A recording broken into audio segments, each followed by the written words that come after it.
Assalamualaikum warahmatullahi wabarakatuh. Bismillahirrahmanirrahim. Alhamdulillah wa syukrulillah. Thumma salatu wassalamu ala rasulillah Nabiyyina Muhammad ibn Abdillah wa ala alihi wa ashabihi wa mawala. La hawla wa la quwwata illa billah, amma ba'd. Bapak Ibu yang dirahmati Allah, alhamdulillah diberi kesempatan kembali hadir melanjutkan bincang kita tentang tazkiyatun nafas. Yang sore ini kita ingin berbincang tentang bagaimana mengetuk pintu iman untuk masuk ke ruang ihsan. Tujuan utama sebenarnya adalah kita hidup di ruang ihsan. Cuma untuk masuk ke ruang ihsan ada pintunya. Pintunya namanya iman. Nah, apa itu iman? Sering sudah kita sampaikan. Iman itu kan intinya adalah rasa percaya kepada Allah yang akan membuat seorang mukmin menemukan dan merasakan kemuliaan dalam keseluruhan amal hidupnya. Itulah iman. Jadi seorang mukmin yang betul-betul beriman, dia menggunakan imannya, maka apapun yang dia lakukan, apapun yang dia perbuat, itu menjadi sebuah kemuliaan. Kemuliaan dengan nama amal mulia. Sehingga bagi kita pengertian amal mulia adalah amal baik yang dilakukan semata karena iman kepada Allah. Jadi siapapun yang melakukan amal baik dan amal baiknya itu betul-betul karena iman, maka amal baik itu pasti akan naik tingkat menjadi amal mulia. Dan inilah yang membedakan amalnya manusia biasa dengan manusia yang beriman. Manusia biasa sangat mungkin mereka melakukan amal baik. Faktanya kita lihat orang-orang di luar Islam juga banyak yang amalnya baik. Tapi amal baik mereka hanya berhenti sebatas amal baik. Nah, bedanya kita orang beriman, amalnya nggak cukup sekedar baik, tapi betul-betul naik menjadi amal mulia. Karena itu nanti Bapak Ibu yang dirahmati Allah Subhanahu wa taala, kita akan jumpai amal mulia yang dilakukan oleh seorang mukmin itu tidak seumumnya yang dilakukan oleh umat manusia. Jadi sama baiknya, tetapi kalau dengan iman jadi mulia, kalau enggak jadi iman ya tetap menjadi amal baik. Nah, salah satunya kita bisa lihat ini bedanya amal mulia dengan amal baik. Yang pasti kalau amal baik itu amal mulia itu pasti amal baik. Jadi bahan dasar amal mulia itu amal baik. Tapi tidak semua orang yang amalnya baik otomatis amalnya mulia. Nah, ada beberapa yang kita sebut sebagai kriteria sebuah amal itu naik jadi amal mulia. Salah satunya, dan ini hanya bisa dilakukan kalau kita melakukannya dengan iman, beramal baik dalam keadaan tidak menginginkannya. Jadi sebenarnya nggak ingin, tapi tetap melakukan. Nah, tetap melakukan itu karena memang faktornya iman. Kalau tanpa iman, begitu nggak ingin, ya enggak. Tapi kalau dengan iman, walaupun tidak ingin, tetap melakukan. Apa contohnya? Memberikan yang paling kita sukai. Aslinya kita ingin atau enggak ingin? Aslinya enggak ingin. Tapi karena kita punya iman, nah iman ini yang membuat kita tetap melakukan. Karena itu Bapak Ibu yang dirahmati Allah, hanya orang yang mau menggunakan imannya yang akan memberikan yang paling disukainya. Tapi kalau sudah memberi nggak pakai iman, Saya mau memberikan baju saya. Iya, nyari baju. Kalau nyari bajunya nggak pakai iman, yang dicari baju yang kayaknya ini aja deh, udah nggak cocok nih. Iya, udah warnanya udah pudar, ini aja lah yang dikasihkan. Itu berarti milihnya pakai iman nggak? Enggak. Kalau milih bajunya pakai iman, pasti ngambilnya yang paling disukai. Maka kadang itu terjadi pada diri kita ya. Ada kotak infak, ambil dompet, buka dompet, kan ada banyak pilihan. Selama ini ketika kita ngambil mana yang akan kita masukkan ke kotak infak, itu milihnya pakai iman nggak? Kalau betul milihnya pakai iman, itu yang diambil yang mana? Karena kalau betul-betul pakai iman, memberikan yang paling disukai. Yang kedua, membela kehormatan orang yang suka menghina kita.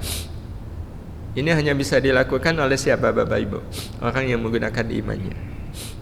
Kalau nggak pakai iman, enak aja. Dia suka menghina saya, ngapain saya membela kehormatan dia?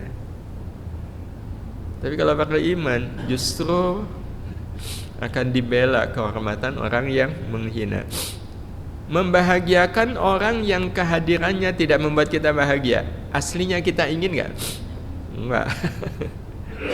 Enggak. Ngapain saya membahagiakan dia? Dia nggak membuat hidup saya bahagia. Saya hanya akan membahagiakan dia kalau dia membahagiakan saya lebih dahulu. Oh, itu kualitas manusia biasa. Kualitas orang beriman justru tertarik. Kenapa tertarik? Karena kalau saya membahagiakan dia, padahal dia tidak pernah membahagiakan saya, pahalanya besar gak? Nah, itu yang dirasakan oleh iman. Ya, itu yang dirasakan oleh iman.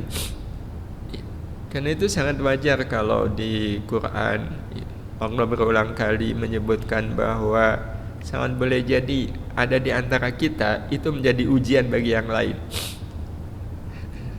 Di kantor ya kadang ada saja orang yang kehadirannya ini malah jadi ujian bagi yang lain. Nah, kalau yang lainnya beriman, seneng nggak datangnya orang yang seperti ini? Kalau pakai iman seneng. Iya, kalau pakai iman. Nah, hadirin hadirah yang dirahmati Allah Subhanahu wa taala. Berarti kalau nggak pakai iman itu artinya apa? Pintu imannya belum kebuka. Terakhir, ya, untuk poin yang ini, mendengarkan nasihat dari orang yang tidak kita sukai. Pengennya mendengarkan atau enggak? Enggak. Padahal pekerjaan mendengarkan itu pekerjaan yang mudah enggak? Mudah banget. Misal kita mau mendengarkan, saya nggak suka, memang jujur saya nggak suka, tapi dia nasihatin saya. Kan orang kalau dinasehatin sebaiknya mendengarkan. Kalau kita mendengarkan nasihat dari orang yang kita tidak suka, itu pahalanya bernilai mulia. Ya. Atau kita hadir di majelis ilmu. Nyata ustaznya sama dengan kemarin saya juga hadir di pengajian. Loh, kok ustaznya yang kemarin? Padahal pengajiannya beda. Ya, maksudnya tempatnya tidak sama. Dan ketika itu materinya sama dengan kemarin. Itu semangat mendengarkannya bertambah atau berkurang? Andai saja di pengajian hari ini ya, kita mendengarkan beliau, betul-betul mendengarkan, maka amal kita ngaji menjadi amal mulia. Kalau yang kemarinnya amal apa? Amal baik. Ya. Atau kalau ini kemuliaannya lebih tinggi Bapak Ibu, beramal baik dalam keadaan inginnya berbuat buruk. Kalau yang pertama kan nggak ingin berbuat baik, ini malah pengennya berbuat buruk, tapi kita memilih berbuat baik. Nah, ini mulianya plus. Membalas keburukan orang dengan kebaikan. Mulianya kan plus. Ya, sebab kalau orang berbuat buruk, kita pengennya ya adil lah. Dia berbuat buruk, saya juga berbuat buruk. Tapi kita memilih berbuat baik, itu mulia. Menundukkan pandangan, jelas mulia. Menundukkan pandangan itu nggak cuma amal baik, itu amal mulia. Pandangan yang haram tentu. Menceritakan kebaikan orang yang suka berbuat buruk ke kita. Itu amal mulia. Berarti sebenarnya Bapak Ibu, kalau di sekeliling kita ada orang-orang yang nggak baik, orang-orang yang buruk ke kita, itu masalah atau berkah? Berkah kalau pintu imannya kebuka. Apalagi yang keempat nih, menaikkan gaji pembantu yang kerjanya kurang memuaskan. Wah, itu amal mulia. Ini majikan mulia banget nih. Jadi sebenarnya apapun kalau dilakukan dengan iman, sesuatu yang umumnya orang tidak bisa melakukannya, kalau pakai iman bisa dilakukan. Ini 4 poin yang ada di slide ini kan hanya pakai iman. Tanpa kekuatan iman, tanpa energi iman, nggak bisa. Termasuk nanti Bapak Ibu yang dirahmati Allah Subhanahu wa Ta'ala, yang ketiga ya, ini beramal baik yang membuat kita kehilangan kesenangan dunia. Oh, itu amal mulia. Contohnya, mendahulukan orang lain saat kita dalam keadaan membutuhkan. Jadi kalau saat kita membutuhkan tapi kita mendahulukan orang lain, jadilah amal kita mendahulukan orang lain itu menjadi amal mulia. Menutup toko saat banyak pembeli karena sudah terdengar azan. Oh, itu mulia. Maaf Bapak, Ibu, ini saya mau nutup toko. Loh, kita mau beli loh Pak. Iya, tapi mohon maaf ini sudah azan. Kalau Bapak mau beli, ya monggo ke mesin bareng saya, nanti setelah sholat saya layani. Oh, tapi saya buru-buru. Oh maaf kalau begitu, mudah-mudahan ada toko yang lain. Saya belinya 5 juta loh Pak. Iya maaf. Ini mau tutup. Kalau ada pedagang begini umum nggak? Nggak umum. Tapi memang begitulah, amal mulia itu memang amal yang nggak umum. Iya. Yang ketiga, mempersilahkan tetangga membuang sampah ke halaman rumah kita. Boleh nggak? Salah nggak? Nah, kalau kita mau, itu mulia banget. Ya, mulia banget itu. Iya. Tapi memang hanya dengan iman. Kalau nggak pakai iman, ya enggak lah, susah saya nanti. Iya. Halaman saya jadi nggak indah. Padahal indah itu kan dunia aja. Iya. Nggak indah di dunia, tapi insya Allah indah di akhirat. Berpuasa sunnah saat banyak makanan enak. Wah, itu juga amal mulia. Nah, karena itu Bapak Ibu yang dirahmati Allah Subhanahu wa Ta'ala, semua sangat tergantung sejauh mana kita mengetuk pintu iman. Jadi kalau pintu imannya sudah diketuk dan kemudian terbuka, muncullah amal-amal mulia ini. Dan tidak hanya sekedar memunculkan amal mulia, hikmah dari terbukanya pintu iman adalah memancarnya cahaya ihsan yang menerangi semesta kehidupan. Jadi orang kalau sudah amalnya mulia karena dasarnya adalah iman, nextnya cahaya ihsan akan memancar. Karena memang cahaya ihsan itu akan memancar secara otomatis ketika pintu iman kebuka. Apa itu cahaya ihsan? Cahaya ihsan, Bapak Ibu yang dirahmati Allah, adalah cahaya kehidupan yang membuat siapapun merasa hidupnya hanya bersama Allah. Itu pengaruh dari cahaya ihsan. Jadi betul-betul yang saya rasakan adalah hidup ini saya jalani bersama Allah. Pengertian ini sebenarnya kita ambilkan dari apa yang dikatakan oleh Nabi kita Muhammad sallallahu alaihi wasallam ketika beliau ditanya tentang ihsan oleh malaikat Jibril. Apa jawab beliau? Anta'budallaha ka'annaka tara fa illam takun tara fa innahu yarak. Engkau beribadah kepada Allah, beribadah kan beramal baik. Seolah-olah engkau melihat Allah, kalau engkau tidak melihat Allah, engkau yakin Allah melihatmu. Jadi betul-betul orang yang sudah mendapatkan cahaya ihsan, hidupnya itu ya antara saya dengan Allah. Loh, kalau antara saya dengan Allah, terus bagaimana saya memahami bahwa dalam kehidupan saya ada keluarga, ada istri, ada suami, ada anak, ada orang tua, ada mertua. ada rumah, ada mobil. Nah, itu orang yang sudah mendapatkan cahaya ihsan akan memahami apapun dan siapapun selain Allah adalah sarana yang dihadirkan Allah agar kita bisa melakukan yang terbaik untuk Allah. Sehingga pemahaman orang yang sudah mendapatkan cahaya ihsan tentang apapun bisa jadi berbeda dengan umumnya orang memahami. Sebagai contoh, ada istri, para suami. Siapa istri itu? Kalau kita memahaminya dengan cahaya ihsan, bukan dengan cahaya senter,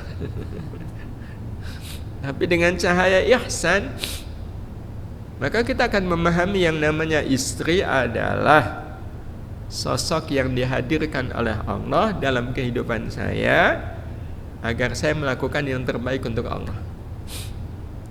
Apa yang terbaik yang saya bisa lakukan kepada istri? Di mana saya melakukan yang terbaik kepada istri itu untuk Allah. Yang terbaik sebagai suami ya berarti menyayangi, memberi nafkah. Nah, waktu menyayangi, waktu menolong, waktu membantu istri, itu amal baik yang kita lakukan untuk siapa? Untuk Allah. Sehingga kalau seandainya istri kok tidak membalas kebaikan suami dengan kebaikan yang sama, bahkan membalas dengan keburukan, sebagai suami kecewa nggak? Nah, kalau kecewa berarti cahaya ihsannya belum masuk. Karena semua kebaikan kita adalah untuk Allah Subhanahu wa ta'ala. Anak, siapa anak? Ya sosok yang dihadirkan oleh Allah dalam kehidupan saya untuk menjadi sarana saya melakukan yang terbaik untuk Allah. Apa ini amal baik yang disukai oleh Allah yang bisa saya lakukan kepada anak? Ya. Kalau pekerjaan, apa yang kita pahami pekerjaan? Ya, pekerjaan itu cari uang. Kalau pakai cahaya ihsan, pekerjaan itu adalah sarana yang Allah berikan kepada saya agar saya melakukan yang terbaik untuk Allah. Ya. Nah, ini semua Bapak Ibu yang dirahmati Allah, cahaya ihsan ini itu hanya akan dirasakan kalau kita mau mengetuk pintu iman. Ya. Dan pintu iman itu sebenarnya pintu yang menarik untuk diketuk. Cuma gimana caranya saya mengetuk pintu iman? Nah, kalau ini Bapak Ibu yang dirahmati Allah Subhanahu wa ta'ala, tidak ada cara untuk mengetuk pintu iman kecuali dengan rasa ridha dan ikhlas kepada Allah. Jadi kalau kita menjalani hidup ini dengan ridha, menjalani hidup ini dengan ikhlas, insya Allah pintu iman terbuka. Pintu iman terbuka. Ya, karena kita mengetuknya dengan ridha dan ikhlas. Karena itu akan berlaku kaidah ini Bapak Ibu. Siapa yang mengaku beriman namun belum mau ridha dan ikhlas kepada Allah, maka sampai kapanpun pintu iman tidak akan terbuka untuknya. Sehingga diakui atau tidak diakui, disadari atau tidak disadari, dia akhirnya hidup itu di luar iman. Dia melakukan apapun tidak di dalam iman tapi di luar iman. Dan kira-kira ada nggak orang seperti ini Bapak Ibu? Beriman tapi semua aktivitas hidupnya itu dia lakukan tidak di dalam iman tapi di luar iman.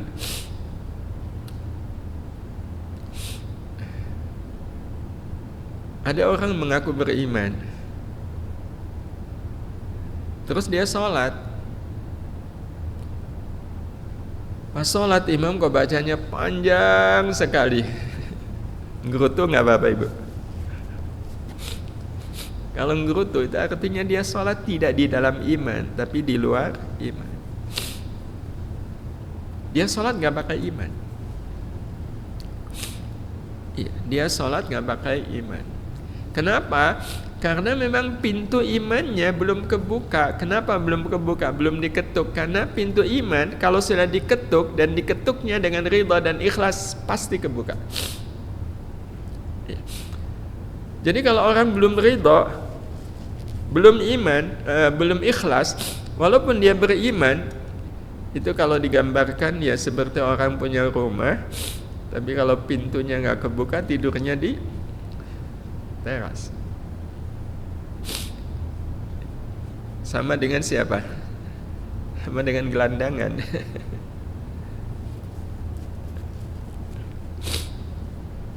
Nah, hadirin hadirah yang dirahmati Allah Subhanahu wa taala. Karena itu, bagi orang yang beriman, ridha dan ikhlas kelak nanti akan menjadi sebuah keniscayaan hidup. Ridha dan ikhlas itu adalah keniscayaan hidup. Jadi siapapun orangnya,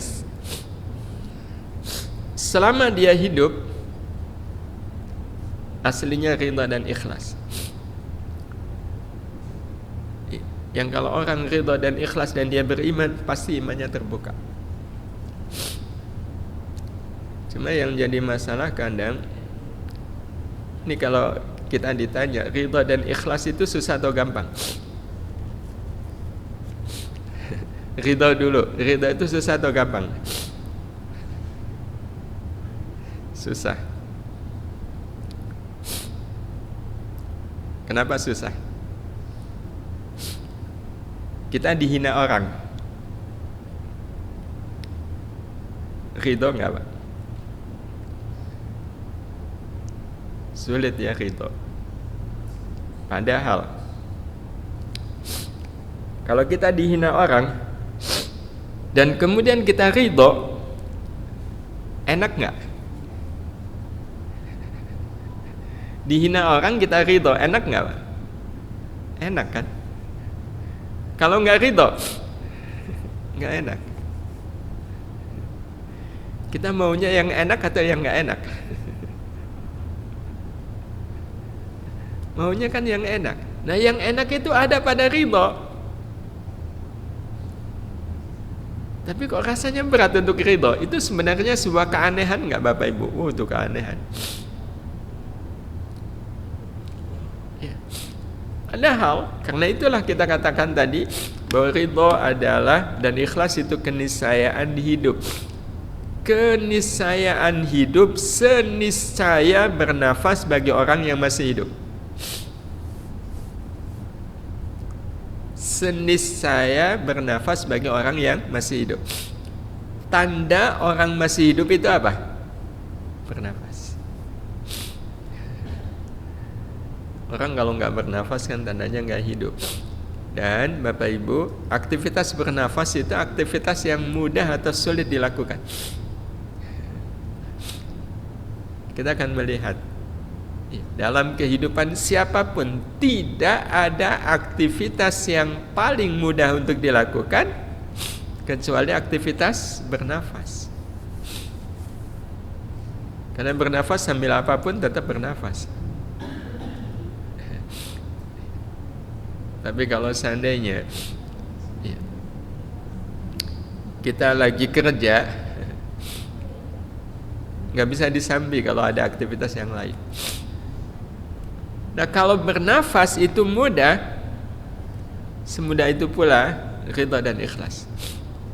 Bahkan Bapak Ibu yang dirahmati Allah, sebenarnya tidak ada aktivitas yang paling mudah dalam hidup kita melebihi aktivitas bernama ridha dan ikhlas.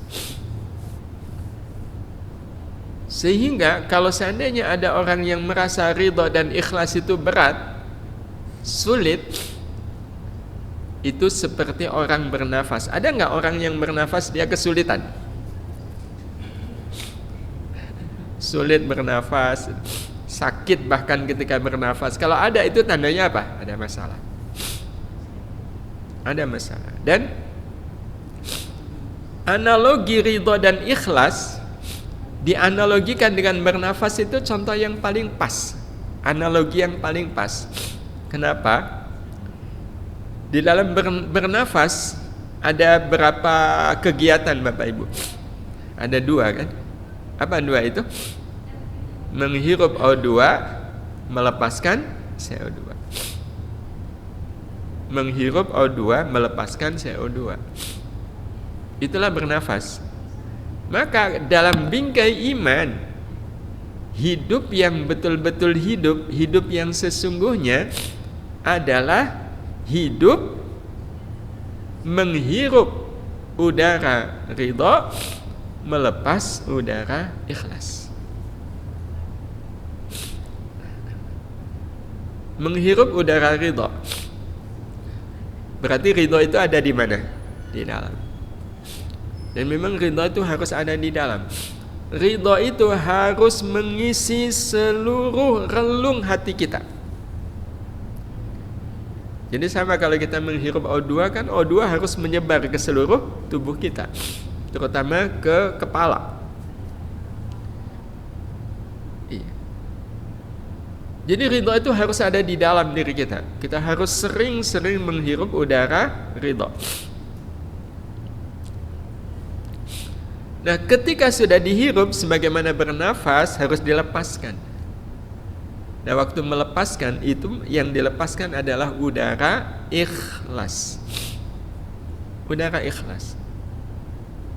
Berarti kalau begitu Bapak Ibu yang rahmati Allah, ikhlas itu adanya di luar atau di dalam diri kita?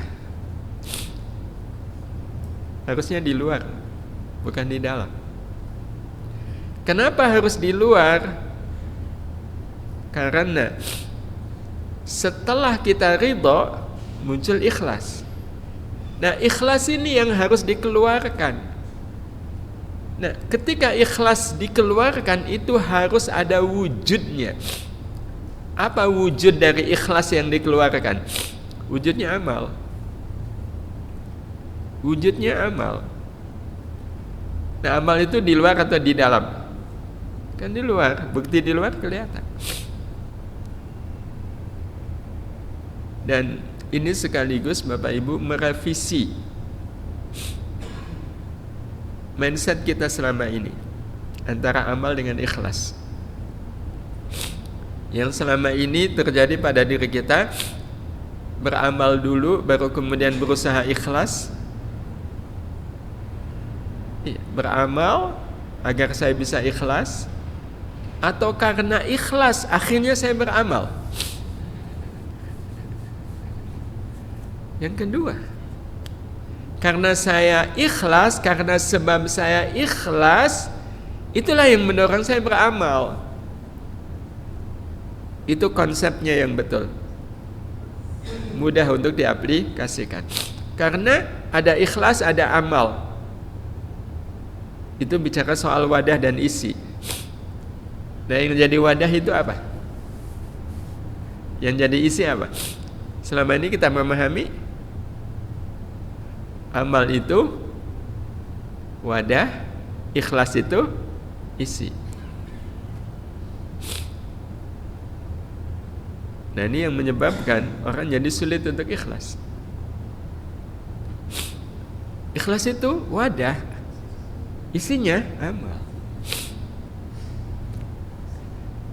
Berarti yang harus duluan amal dulu baru ikhlas, atau ikhlas dulu baru amal? Ikhlas dulu baru amal.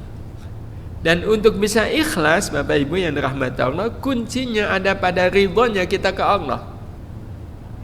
Orang kalau belum mau ridho ke Allah, sampai kapanpun dia nggak akan bisa ikhlas. Sebagai contoh, kita dihina orang, kita ridho. Karena kita ridho, muncul apa di sini? Ikhlas dihina. Nah, keikhlasan kita dihina akan mendorong kita melakukan amal. Apa amalnya? Memaafkan.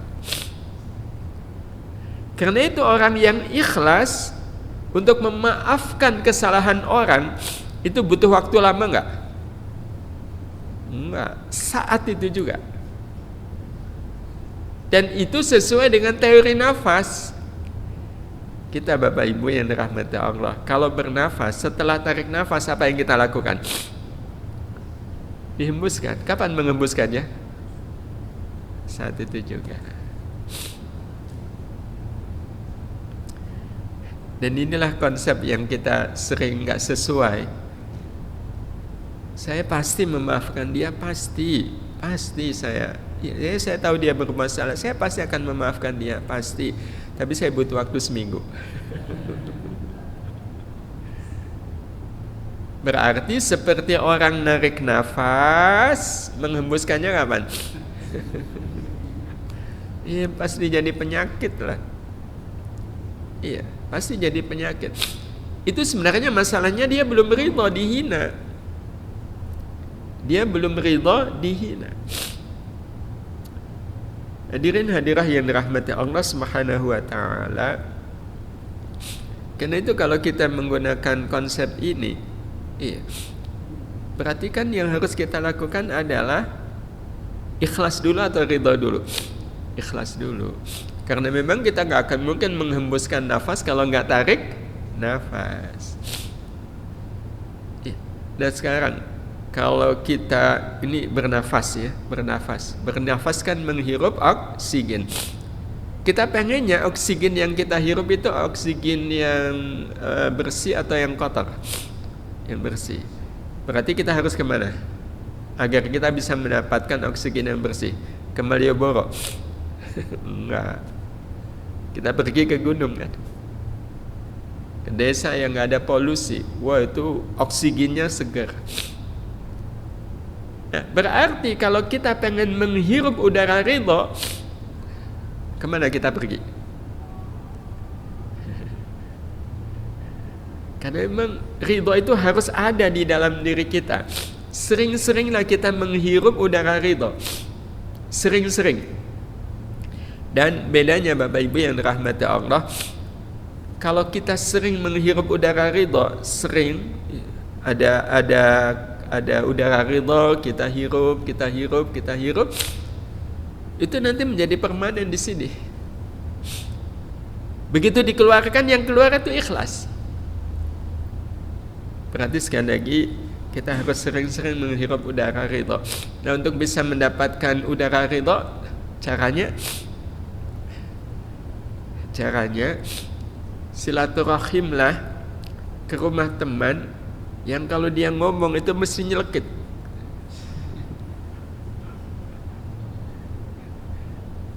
Kalau dia ngomong mesti bikin saya susah. Itu kesempatan kita menghirup udara ridho nggak dari dia? Ya. Dan kalau kita sudah terbiasa seperti itu, lama-kelamaan ridho menjadi apa? Karakter. Menjadi karakter. Kita nggak kagetan.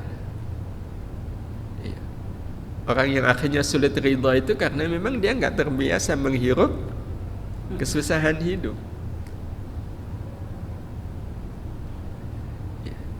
Jadi kalau punya suami, punya istri bawel, itu bagus nggak untuk kesehatan mental?